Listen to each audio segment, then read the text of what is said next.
कौन कौन से?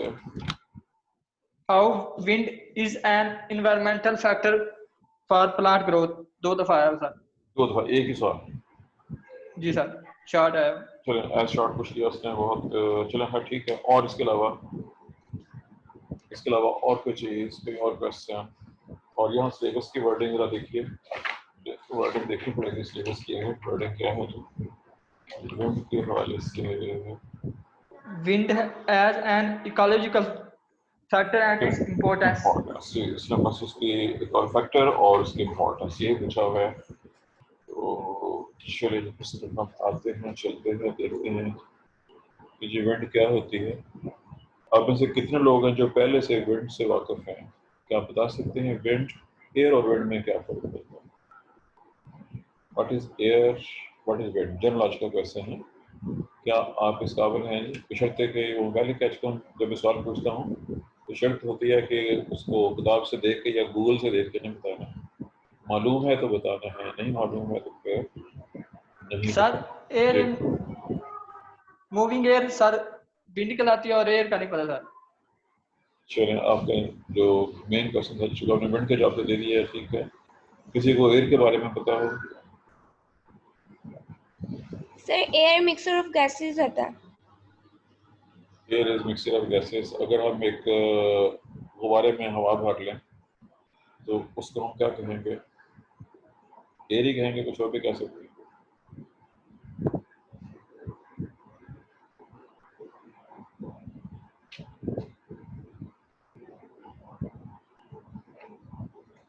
जी चलें, ठीक है। याद रखें कि जो लफ्ज़ आपने सवाल किया है, आई एम श्योर कि आपको मैं 3 लफ्ज़ बोलने लगा हूँ, आप इन लफ्ज़ों से वाकिफ़ हैं। लफ्ज़ है हाइड्रोस्फीयर, लिथोस्फीयर, एटमॉस्फेयर। मैंने 3 लफ्ज़ बोले हैं। मेरे हिसाब से आपको इस काबिल होना चाहिए कि आप इन तीनों चीज़ों से वाकिफ़ हों। जी सर। सवा का जवाब है लेयर्स ऑफ एटमॉस्फेयर। नहीं, आप आगे चले गई हैं। मैंने 3 चीज़ें बोली हैं। आपने पहले यस कहा है, लेकिन जब जी जवाब सर पता जो आपने पता सर, जो आपने जवाब दिया है वो गड़बड़ हो गया है। मैंने 3 लफ्ज़ बोले हैं, हाइड्रोस्फीयर, लिथोस्फीयर, एटमॉस्फेयर। आपने तीनों को लेयर्स कह दिया। सर एटमॉस्फेयर सर जो होता है वो लिथोस्फीयर सॉलिड कंपोनेंट है। Lithosphere solid component of earth है और atmosphere mixture of gases around the earth. तो और हाइड्रोस्फीयर? और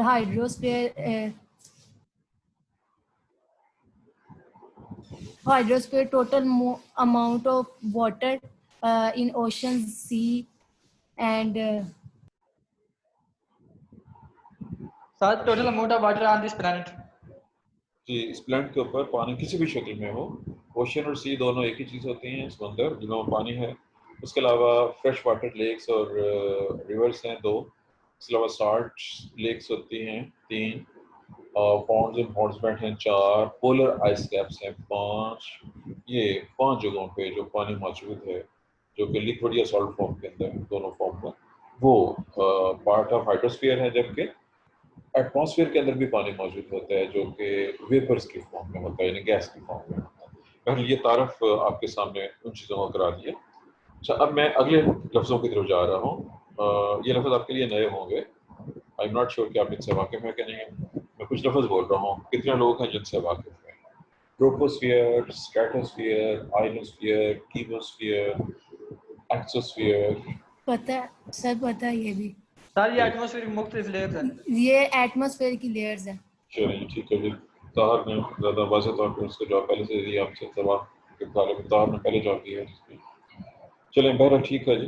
याद रखिए कि जो ज़मीन की जो सरफेस है, खा वो पानी है, खा वो मिट्टी है या वो पहाड़ है, उससे ऊपर काफ़ी दूर तक एटमॉस्फेयर मौजूद है। और एटमॉस्फेयर में जो चीज़ें मौजूद हैं उससे आप वाकिफ़ हैं। उसमें नंबर 1 पे नाइट्रोजन है, अप्रॉक्सीमेटली 78%।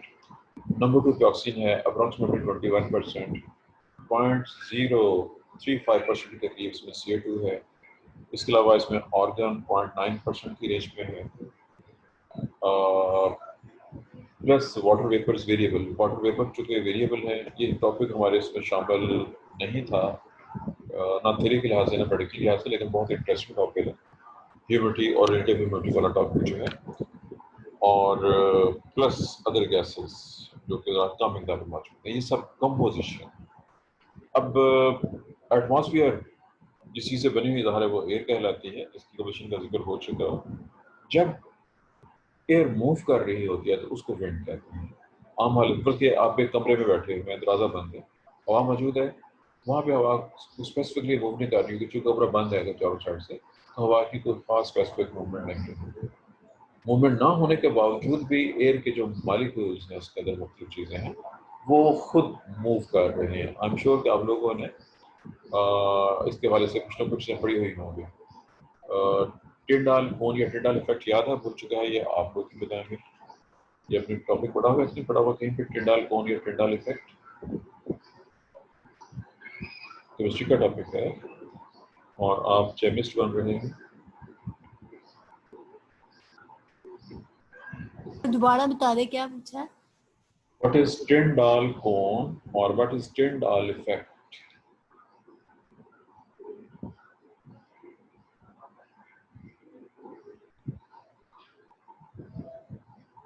नहीं शायद पढ़ा। चलिए, चैप्टर है आपका कोलाइड्स। केमिस्ट्री का पूरा चैप्टर आपने पढ़ा हुआ कोलाइड्स, याद है, भूल चुके हैं? केमिस्ट्री में, फिजिकल केमिस्ट्री में फुल फ्लैश चैप्टर है जी कोलाइड्स के नाम से, पढ़ा हुआ है कि नहीं? सर बहुत पढ़ा हुआ है। सर पढ़ा हुआ है। कोलाइड्स की बहुत सी प्रॉपर्टीज हैं जिनमें ये वाली प्रॉपर्टी जो मैंने लफ्ज़ बोला टिंडाल कोन और टिंडाल इफेक्ट, इसको स्टडी करने का एक आसान सा तरीका, एक ऐसा कमरा जिसमें खिड़की हो और खिड़की ऐसे रखे हो कि बाहर से सूरज की रोशनी या रोशनी आ सकती हो, कमरे को मुकम्मल बंद कर दें, अंधेरा कर दें, खिड़की का आगे पर्दे लगा दें, किसी एक जगह पे थोड़ा सा उसमें दर्ज, थोड़ा सा सुराख, अगर बल्कि शीशे वाली है तो थोड़ा सा शीशा खोल दें या हो सकता है तो थोड़ा सुराख कर दें, उसमें से रोशनी अंदर आए। अब जब एक तारीख कमरे में बाहर से थोड़ी सी रोशनी आएगी एक बारीक से सुराख में से, तो वो सुराख से आने वाली रोशनी आपको चमकदार नजर आएगी और उसके अंदर आपको बहुत सी चीजें उड़ती हुई, तैरती हुई, मूव करती हुई नजर आएंगी। किसी कोई चीज देखने का मौका मिला हो जी? कभी मौका मिला कि नहीं? Yes sir, yes sir. जी, एक ऐसा है जी, मिसला ने कहा है जी, और कोई? इसका मतलब है जब आप कहीं बैठे हों तो आप आंखें बंद करके बैठते हैं, क्योंकि सवाल मिसला के पूरी क्लास से किसी ने ये चीज सर मैंने भी देखा है, सर मैंने ऑब्जर्व किया हुआ है। चलें जी, 1.25 हो गई, 2 हो गए हैं। Yes sir. बुशरा, चलें ठीक है जी, कम से कम 3 लोगों ने यस कह दिया है। बहरहाल ये टिंडाल कौन है, उसमें अगर आप नोट करें कि कमरा बिल्कुल बंद है, वहाँ मूवमेंट नहीं हो रही, जो एयर आपको नजर आ रही है उसमें रोशनी की जैसे खास स्टाइल में, उसमें चीजें मुसलसल मूव कर रही है। इसका मतलब है जब हवा साकन हो तब भी उसके मालिक्यूल्स या उसमें मौजूद पार्टिकल्स एट रैंडम मूव कर रहे हैं। ये एट रैंडम हर सिमत में यकसा। आपने गैस प्रेशर की कैलकुलेशन फिजिक्स केमिस्ट्री दोनों में की हुई होगी। गैस प्रेशर की कैलकुलेशन किसी भी जगह पे उसका जो फार्मूला है वो आपने किया हुआ, लेकिन हमने यहाँ पे अब एयर को नहीं बल्कि विंड को, जब हवा चल रही हो, और हवा चलती है तो आजकल डिपेंड करता है जी आप लोग कभी सुबह के टाइम उठते हैं कि नहीं। किस दिन सुबह से उठ के बाहर सुबह अगले दिन मॉर्निंग के देखें, अगर हवा चल रही होगी तो दरख्तों के पत्ते आपको खुद मूव करते हुए नजर आएंगे। दरख्तों के पत्ते मूव करते हुए नजर आ सकते हैं। बहुत तेज हवा चल रही हो तो उसका इफेक्ट इवन परिंदों पे भी देखा जा सकता है। परिंदों की मूवमेंट में गड़बड़ हो जाती है, हवाई जहाज़ों को उड़ने में मुश्किल पेश आना शुरू हो जाती है। बहरहाल ये मैंने विंड का जिक्र कर दिया, और आई एम श्योर कि आप तूफान के नाम से वाकिफ हैं। तूफानी हवाएं, तूफानी बारिशें। जी सर। हम एक ऐसे खित्ते में, ऐसी जगह पे रह रहे हैं, पंजाब का इलाका, जो अल्लाह की बहुत बड़ी नेमत है। अल्लाह ने हमें बहुत सी नेमतें दी हुई हैं, जिसमें सबसे बड़ी नेमत हमारा अपना इलाका है। ये पूरा पाकिस्तान, लेकिन ख़ास तौर पर जो पंजाब है, सेंट्रल पंजाब है, ये दुनिया के बेहतरीन ज़रख़ेज़ इलाकों में शामिल है। अब यहाँ नहीं, लेकिन जहाँ पे साहिल समुंदर करीब हो या जहाँ पे पहाड़ी इलाका हो, वहाँ पे एयर का इफेक्ट ज़्यादा महसूस होता है। या जहाँ पे शीत गर्मी हो, सहराई इलाके, सहराई इलाकों में समुंदर के करीब यानी साहिल इलाके और पहाड़ी इलाके, ऊंचे पहाड़ों पे, ये 3 जगह ऐसी हैं जहाँ पे आप वाज़े तौर पर हवा के असर को बहुत डीप डिटेल के साथ देख सकते हैं। हवा, विंड, जहाँ जब मैं हवा उर्दू में कह रहा हूँ तो वो विंड मुराद है। अब उसके रीजंस और उसके हवाले से कुछ इंफॉर्मेशन हमें डिस्कस करनी है। Let us start from here. ये जो मैं थोड़ी सी ज़रा इसको एडजस्ट कर दूँ, इसमें मुझे थोड़े बहुत डायग्राम ड्रा करने पड़ेंगे। आपको मालूम है जी मेरी ड्राइंग बहुत खूबसूरत होती है, तो उसके लिए तैयार हो जाएं। और इसमें जो इंफॉर्मेशन है वो में से कुछ चीज़ें आपके लिए नई होंगे, उसके लिए भी तैयार हो जाएं। मैं ज़रा स्क्रीन को एडजस्ट कर लूँ।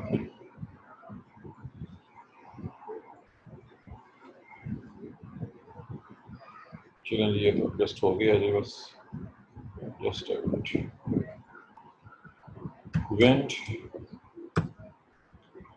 ये बाहर तरफ जो आपका वो सिलेबस की हेडिंग है वो बोल देनी है। सिलेबस की पूरी हेडिंग क्या थी? विंड एज फैक्टर है, क्या वर्डिंग थी? Wind Sir, wind as an ecological factor and its importance.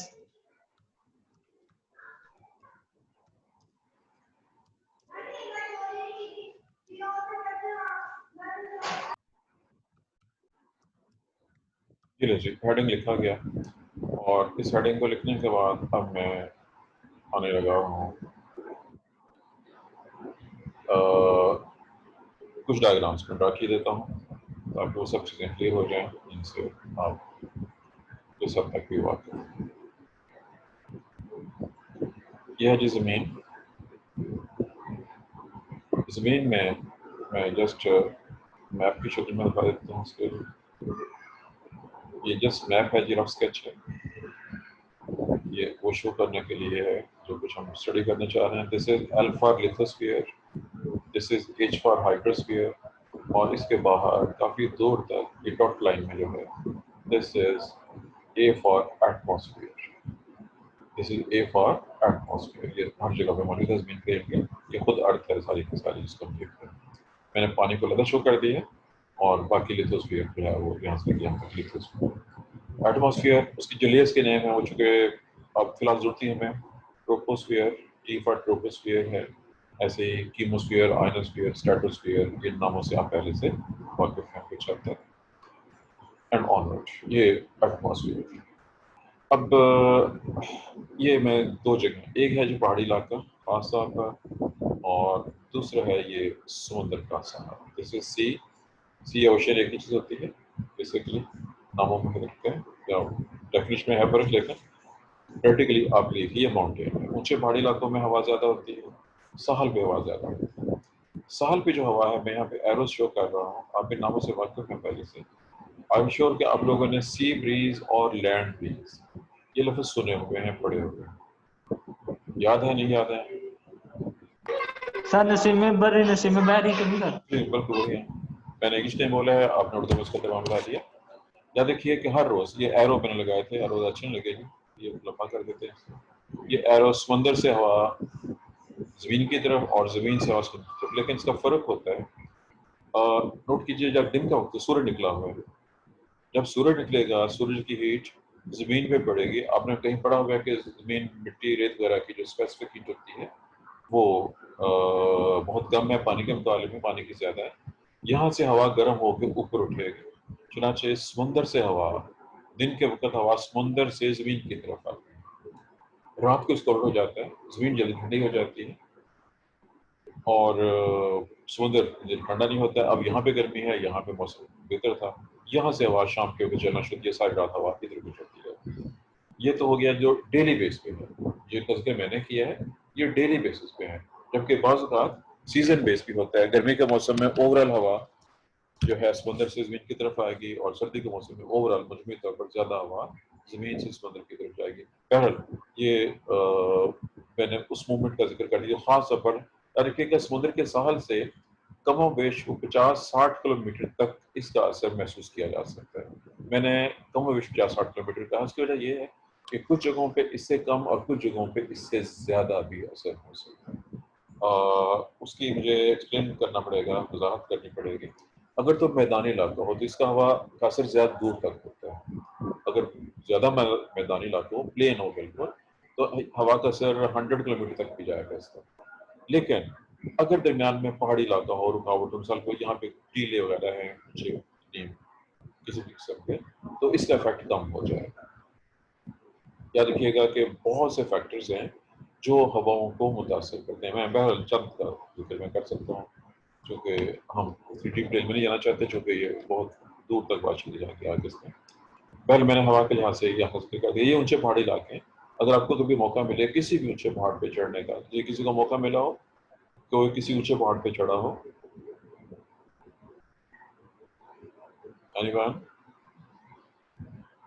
Sir सरगोजे की पहाड़ियाँ और चकवाल ज्यादातर विजिट हाँ जी, किया सर, वहाँ जी। तो कच्चे पहाड़ सर।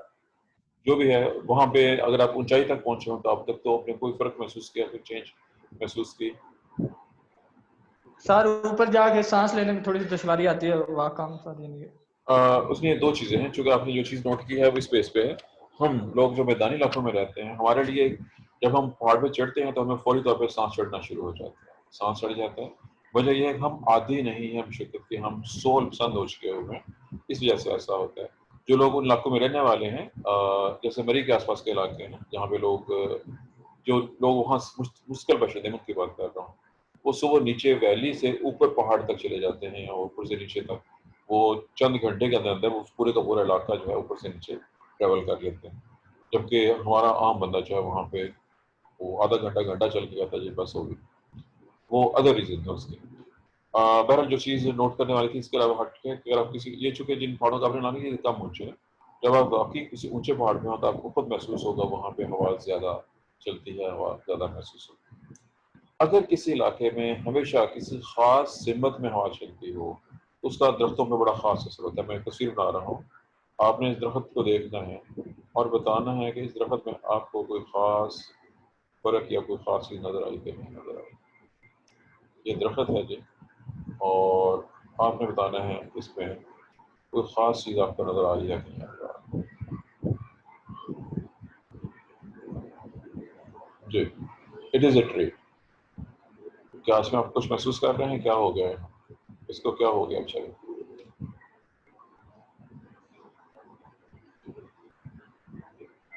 जी, ये नजर आ रहा है? सर आ इसकी रही है? शाखें, सर इसकी शाखें ज्यादा झुकी या टूटना शुरू हो जाएंगे sir.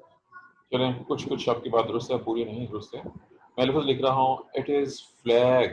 What is flag? Flag क्या होता है?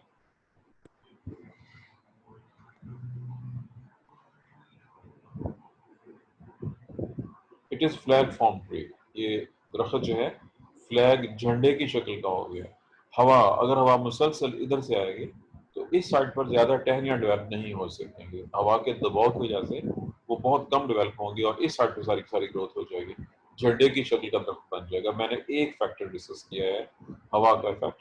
ये पॉइंट नंबर 1, ये मुझे ऊपर लिखना पड़ेगा जी, इसके इंपॉर्टेंस के लिहाज से मुझे अब बॉक्स बनाना पड़ेगा।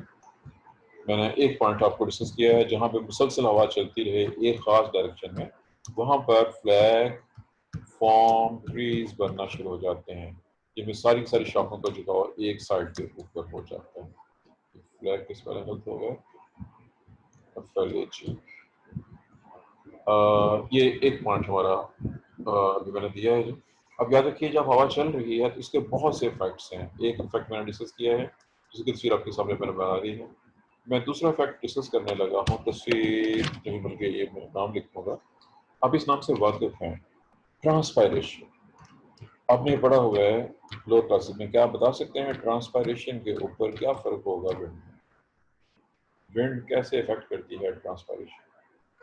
सर ट्रांसपरेशन ज्यादा होगी सर।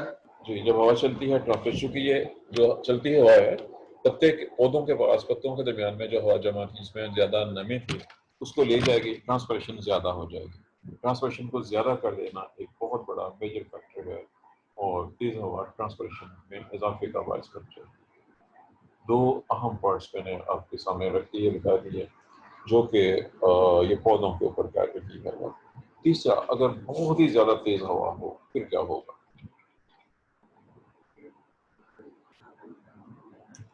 सोचिए, अगर बहुत तेज हवा हो तो ये इफेक्ट होगा। रूटिंग, ये जो आप नोट कीजिएगा, फ्लैग फॉर्म कम हवा का इफेक्ट था। अब रूटिंग ऑफ ट्रीज, दरख्त अपरूट हो जाएंगे। समझते हैं अपरूट क्या होगा? सर जड़ों समेत उखड़ जाना जमीन से। जी बिल्कुल सही है। जब बहुत तेज आंधी तूफानी हवा हो, बहुत तेज बहुत फोर्स वाली हवा हो, तो वो दरख्तों को बहुत बुरे तरीके से मुतासिर करेगी। जो बूढ़े दरख्त हैं या जो ऐसे दरख्त हैं कमज़ोर हो गए हैं, या ऐसे दरख्त जिनकी जड़ें ज़्यादा गहरी नहीं है, वो तेज़ हवा बर्दाश्त नहीं कर सकेंगे, या वो दरख्त जिनमें लचक नहीं है, लचक फ्लेक्सिबिलिटी बहुत इंपॉर्टेंट होती है, अपरूट का तो वो नीचे गिर जाएंगे और ज़ाहिर है कि डिस्ट्रॉय हो जाएंगे। ये तब होगा जब हवा बहुत तेज़ होगी। अपरूटिंग उस वक्त होती है जब हवा बहुत तेज़ होती है। कम हवा में ऐसा नहीं होगा। और जिन पौधों में फ्लेक्सिबिलिटी होती है वो अपरूट नहीं होते, फ्लेक्सिबल लचक हो कहते हैं। अगर लचक मौजूद है तो फिर बहुत से दरख्त जो हैं वो बर्दाश्त कर लेते हैं इसको, हवा के असर को। जी हमारे दो अहम फैक्टर जो है वो डिस्कस हो गए हुए हैं। हवा के वजह से ट्रांसपायरेशन को हमने डिस्कस किया है, सॉरी 2 नहीं 3 हो गए हैं। प्लेटफॉर्म ट्रीज एक हो गया, ट्रांसपायरेशन को इसका स्पेसिफिक इफेक्ट होता है, ये हो गया। और अपरूटिंग, अच्छा एक लफ्ज़ मैं बोल रहा हूँ, ये लफ्ज़ लोअर स्पेक्ट्रम में आया हुआ है, देखना यह है कि आप इसका जवाब क्या देते हैं। टम्बल वीट, मैंने लफ्ज़ बोला है टम्बल, टम्बल वीट, आप समझते हैं क्या चीज़ है?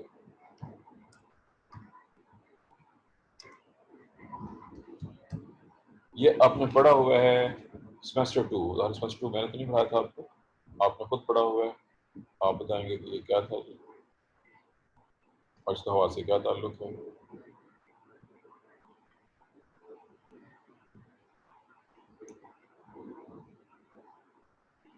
एनीवन?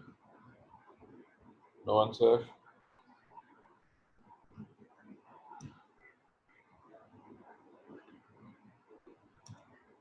नहीं सर अभी यार।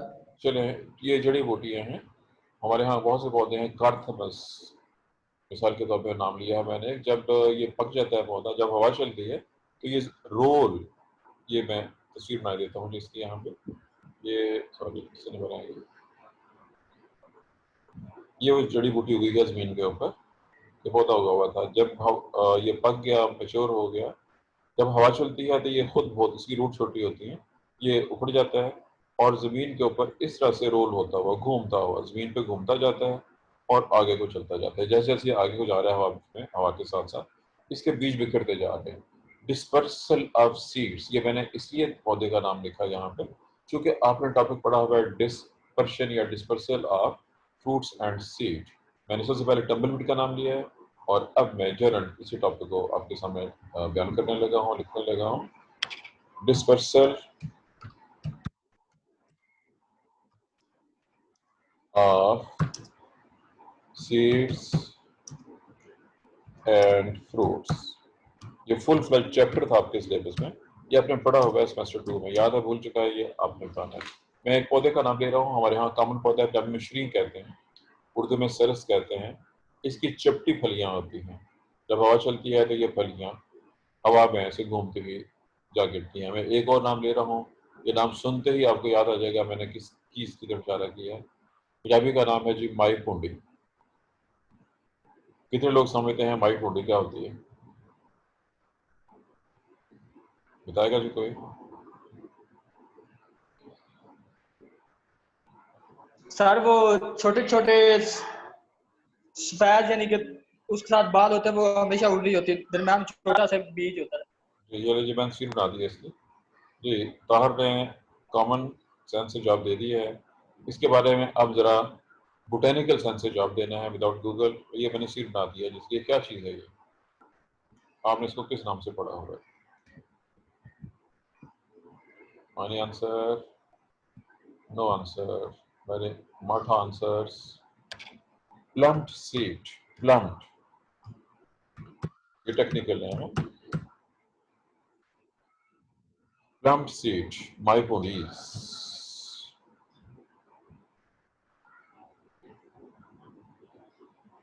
ये जस्ट एग्जांपल दी है जी मैंने। हवा के जरिए पौधे कैसे बिखरते हैं, स्पोर्स भी ऐसे ही बिखरते हैं, पौधों के स्पोर्स, इवन फंगस के स्पोर, लाइकन के स्पोर्स वगैरह।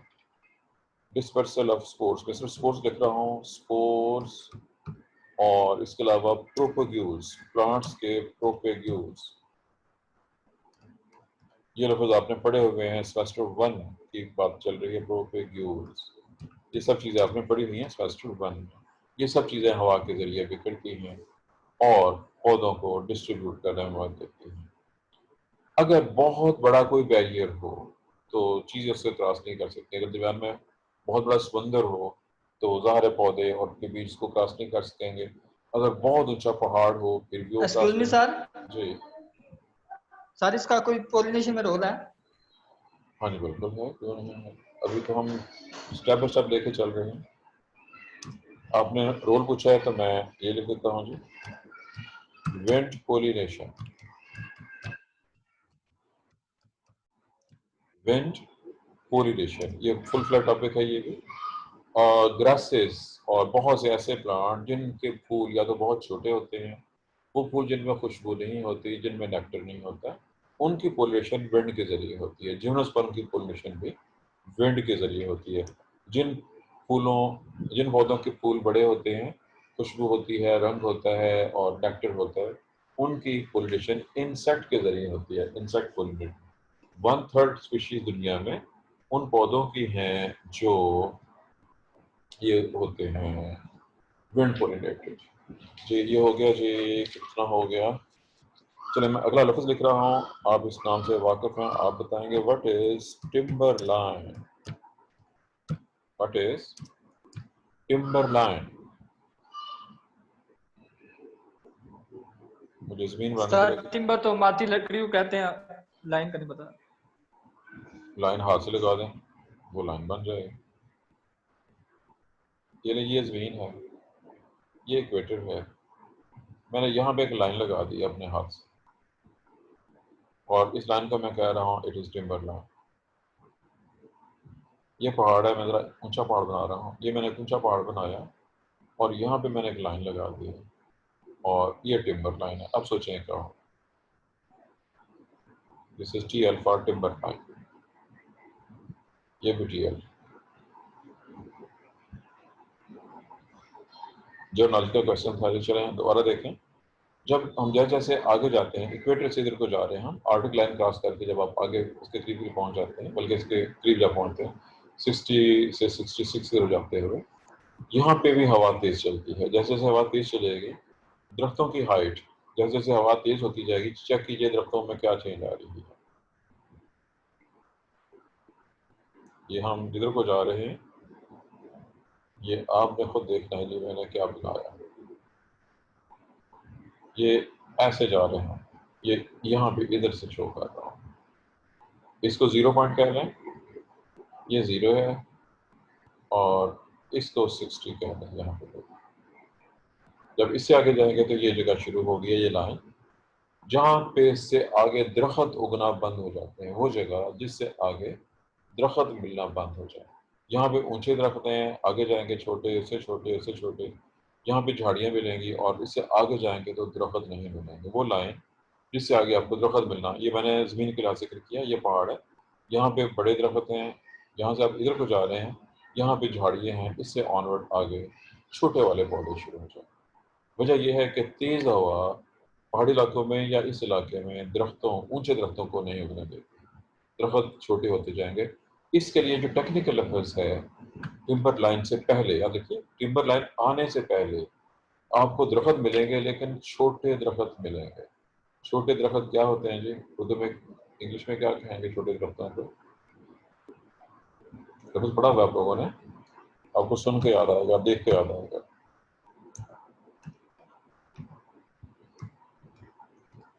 डिवार्फिंग, बोनेट। तेज हवा दरख्तों को बौना कर देती है, छोटा कर देती है, हाइट कम हो जाती है। ये इफेक्ट है हवा का। गर्मी का मौसम है, आपको पसीना आया हुआ है, आप पंखे के आगे बैठे तो क्या होगा? आजकल के मौसम में आम सी चीज है, बड़ी मशहूर मारूफ है। सर ठंडक का एहसास होगा। जी ठंडक का एहसास होगा और वजह यह है कि वो पसीना उड़ना शुरू हो जाएगा पंखे की वजह से, हवा की वजह से। एसी में बैठेंगे तो बहुत जल्दी हो जाएगा। डेसिकेशन, खुश्की, यानी नमी को जज़ब कर लेना, जाती हवा नमी को साथ ले जाती है जब हवा चल रही है। अब हमारे यहाँ आजकल इसको हम हवस कहते हैं। हवस में क्या होता है, हवा चलना बंद हो जाती है। जब हवा चलना बंद हो जाए तो वेपर्स वहीं पे रह जाते हैं और उससे बहुत बुरी कंडीशन पैदा होती है। तो ये है जी डेसिकेशन। कूलिंग का जिक्र पहले हो चुका। जब ये आप में से जब हवा चलती है, नमी चली जाएगी तो कूलिंग का एहसास हो जाएगा। मैंने लफ्ज़ इस्तेमाल किया था फ्लैट फॉर्म ट्रीज। आप कह सकते हैं कि दरख्तों की शक्ल चेंज हो जाती है। अब जनरल हैं कुछ पॉइंट थोड़े से। जब हवा तेज चल रही हो तो वो दरख्तों की टहनियों को तोड़ देगी, उनके फल गिर जाएंगे, फूल गिर जाएंगे और बर्ड्स डैमेज हो जाएंगे। ये मैंने बहुत सी चीज़ें इकट्ठी एक जगह पे बयान कर दी हैं, दोबारा सुनिए। तेज चलती हवा दरख्तों की टहनियों को तोड़ सकती है, पत्तों को गिरा सकती है, दरख्तों को गिराना तो जिक्र मैंने पहले कर दिया था। जो बर्ड्स हैं उनको डैमेज कर सकती है। ये सब कुछ ज़ाहिर है पौधों के लिए नुकसान का बायस होगा। मैंने पॉइंट सारे बोल दिए हैं, लिखा नहीं है जी, मशहूर और मारूफ हैं सारे के सारे पॉइंट्स। हम हवा को जी, ये सब कुछ मैंने पौधों के लिहाज से आपके सामने जिक्र कर दिया है जी कि क्या होता है। आपके घर में अगर कोई दरख्त हो, आंधी आए, अगर फलदार दरख्त है तो फल नीचे गिर जाएंगे, अगर फल नहीं है तो पत्ते नीचे गिर जाएंगे, और अगर पुरानी टहनियाँ तो वो टहनियाँ नीचे गिर जाएंगी। ये सब हवा के तेज इफेक्ट की वजह से ऐसा होता है। मैंने हवा के असरात क्या कुछ होते हैं पौधों के ऊपर ये सारे के सारे डिस्कस कर दिए हैं जी। हमारा टाइम खत्म होने वाला है। एक जनरल नॉलेज का क्वेश्चन है छोटा सा। हवा किस सिमत में चल रही है, इसको कैसे मालूम कर सकते हैं? और जो जी आदिया, ये अपना माइक बंद रखें बच्चा। आदिया सान माइक को बंद कर लें अपने। जी, हवा की डायरेक्शन कैसे मालूम करते हैं, हवा की रफ्तार कैसे मालूम करते हैं? कभी